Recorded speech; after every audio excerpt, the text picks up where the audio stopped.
Hello, welcome to our stop motion meiosis presentation. Meiosis begins after interphase occurs. In this phase, the cell prepares for division and replicates its DNA. The parent cell is a diploid with two sets of homogeneous chromosomes.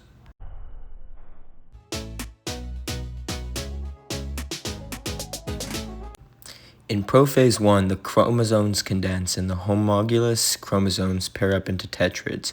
This is where crossing over occurs, swapping genetic material between the non-sister chromatids, creating genetic variation.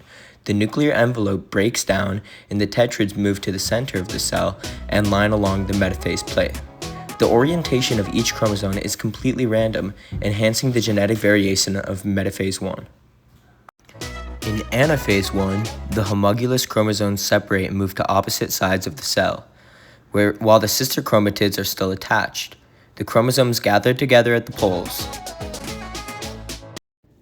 Telophase 1 begins as a new nuclear membrane begins to form around the cluster of chromosomes. Chromosomes then start to become less compact, detangle, and go back to being chromatin, and then the microtubules break down. Each cell now only contains one chromosome from the original homologous pair, but each chromosome still contains two sister chromatids. Additionally, cytokinesis was occurring since the beginning of anaphase, and it divides the original cell into two haploid daughter cells. After interkinesis, meiosis II occurs. The goal of the cell now is to separate the remaining sister chromatids. The chromosomes pair up again in prophase 2, leading to further genetic variation. In metaphase 2, the chromosomes lie individually along the metaphase plate in each of the two haploid cells. In anaphase 2, the centromeres holding the sister chromatids together dissolve, allowing the chromatids to move to opposite poles. In telophase 2, nuclei form around the separate sets of chromosomes, with cytokinesis completing the process and creating 4 daughter cells. The final result is 4 haploid cells, ready to become gametes.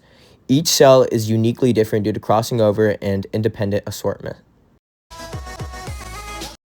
This is the process of the ideal separation of chromosomes. However, when chromosomes or chromatids fail to separate properly during anaphase 1, both of the homologous chromosomes are pulled to the same pole. The other cell receives no chromosome from that pair. The result of this is that after meiosis 1, the two cells are not haploid and have an abnormal amount of chromosomes. The cells will still go through meiosis 2 as usual, but all 4 gametes will have an abnormal amount of chromosomes, with 2 having an extra chromosome and 2 missing one. Shout out Joe Gordon and Mr. Davis.